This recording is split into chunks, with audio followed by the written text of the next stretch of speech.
on the distinction between a marriage of soul and a marriage of personality. And so I'm happy to share, my experience, having been both in marriage of personality as well as this sacred next level container and commitment that I'm in, currently. But I'm also happy to make this reflection from the, just all the work that I've been doing in not just the mystery school, but in couples coaching and counseling through the years. So I've seen thousands of couples, and they are often coming to me because of the breakdown, because of the personality conflicts, because of the frustration and the disappointment and the lack of attunement that happens at the personality level. Now, before I get into the distinction, I want to say with total clarity that we are personalities. Like, we are in body mind in the 3D, and we all have personalities. And there's a lot of spiritual schools and spiritual teachings that are trying to kill the ego and allow the God self to shine through, and in their efforts to put a huge emphasis on the soul and the God self, there can be a damning or a shaming or a denial, of the personal. And the highest of holiest marriages happen at the level of integration, where the personal and the personality is embraced, and then from that place the soul can shine through it. And that's actually the function of the personality, is to serve and deliver as a a vehicle for the soul, so we can reorient our lives around soul. Now, what that means is really hard to define, because it doesn't happen at the level of mind. So it's not happening in the mind stuff, in the definitions. And so when it comes to marriage, what's important to note is that our attractions are very much personal. There's, personal likes and dislikes. There's a lot of noise coming from the kitchen. But there's a lot of, I'm recording right now, just so you know. Okay. So there's, see, the personal is dealing with the fact that your son and husband just came back from surfing. But yeah, we have our responsibilities to job and finances and these things. Although your career can totally be a spiritual calling, your practice with money can also have be a spiritual meter and measure of how you're doing. So there's the physical, and then there's the metaphysical. And in a sense, meta is beyond, and that's where the soul comes in and comes through. And so we want to be integrated in both realms, which is actually one of the definitions of shamanism, is to have your feet in both worlds. And so a marriage is very much it's a sacred contract that penetrates not just the 3D world, but it is a merging of souls. And what unfortunately is a big challenge is that we in our 3D world have a lot of codependent messages about what it means to merge, to come together, and a lot of times people lose themselves in order to to love another, or sometimes there's a lot of themselves in their own needs present. So we'll share from a personal standpoint that a lot of the first half of my marriage was that I was trying to get so many needs met from my partner, and a lot of those needs were needs that weren't met from my childhood, as were they. And a lot of times when we put that pressure on our partners to be the ideal parents, or lovers, or that we didn't get that kind of attention or attunement, then it's almost like, in some ways, it's like we're in a transactional. We're stuck in this, like, oh, I love you because, and it's kind of conditional. When you meet my needs, then I'll love you back. And there's a transaction. In personality, I mean, one of my, favorite definitions, Byron Katie talks about that the personality doesn't love, that the personality only needs. And I really appreciate this because it makes that distinction. A soul doesn't need. A soul is an essence, and it's an eternal essence. And it definitely also has its own unique quality, which is another area, another place where people get really confused, is that they think the soul is the God self, is the complete picture. And it's like, it's a unique essence, flavor, frequency, musical, song itself, but it's connected to the greater ocean, the oceanic. It's connected to source in a way that the personality isn't. The personality is actually a compensation and a coping, a set of coping strategies and patterns.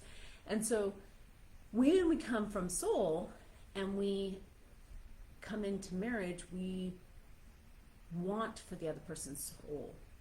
There's a wanting to shine in your full radiance and wanting to see another shine in their full radiance, not needing from them, but also perhaps some soul kind of synergizing, like, let's do soul work together, let's be on purpose together, let's create something very meaningful together. And so a relationship in soul is one in which you're resourced enough, you have enough of yourself present that you can actually want and support another's full expression, and also one in which you are self-sourcing, from that oceanic, from the true self, the truest, highest self, as opposed to from our broken past or delusions or unmet needs, and how do we get there? Like, I mean, I know a lot of us are like, yeah, I know, I get it, it's great in theory, but when we're in the depths of intimacy and vulnerability, we often just revert back to like a place of, really wanting to be met and wanting to, have our unmet needs by another. And so there's almost even an addiction of like, I want to be, seen in my humanness with all of these flaws and all of these challenges. And the irony is, that we can actually, see, celebrate, appreciate each other. And if we don't fall into, let me fix, let me help, let me change, but just being like, look, I see and celebrate that, but I'm also seeing beyond that, to the other world in which, we are love. So seeing through the need of love, the want of love, to the place where we are already that. And when I can reflect that for you and you can reflect that for me, then we have a chance of like breaking through to the truth of who we are in relationship, as opposed to reinforcing the identity of needing love and not having something and what's missing. And so it is, a transformation into an abundant state, and noticing that the personality comes out, and the personality will hijack us when it's in lack, when it's needing. And there's nothing wrong with having a personality as long as it doesn't hijack us. This is one of the distinctions that Janine Marie makes. And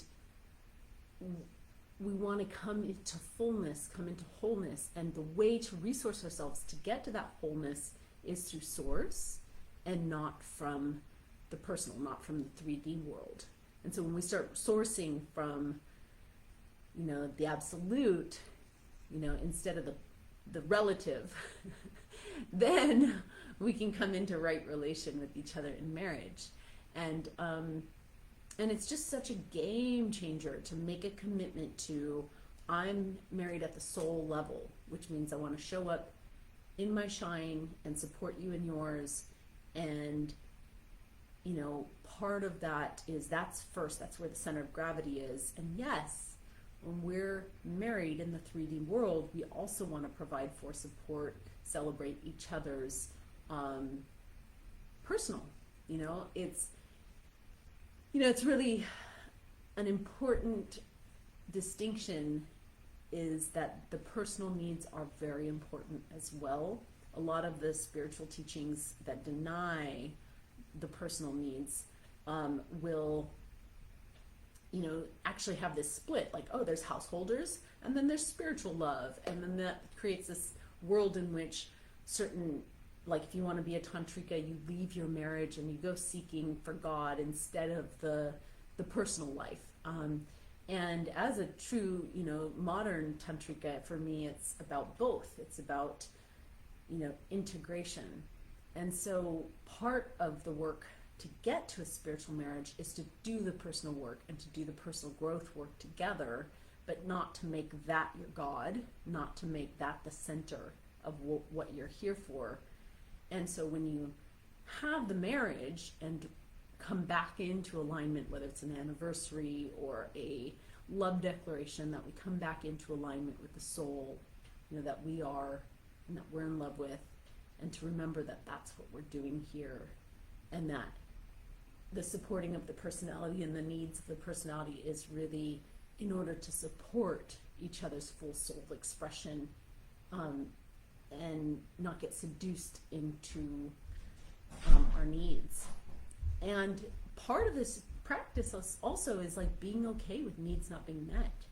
I mean, that's a part of maturity, is like, I have this need, and even the word need sounds so like hungry, but being like, oh wow, if that need doesn't get met, I'm still a spark of God. Like, I can still access my source, as opposed to believing that in order to get there, I have to get all these personal needs met.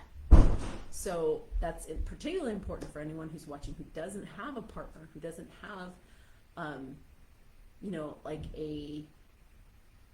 like a conscious relationship, is that we actually don't need that. Like, we can be in loneliness, we can be in longing, we can be in lack around that and be like, and I'm still love. I can still access divine love.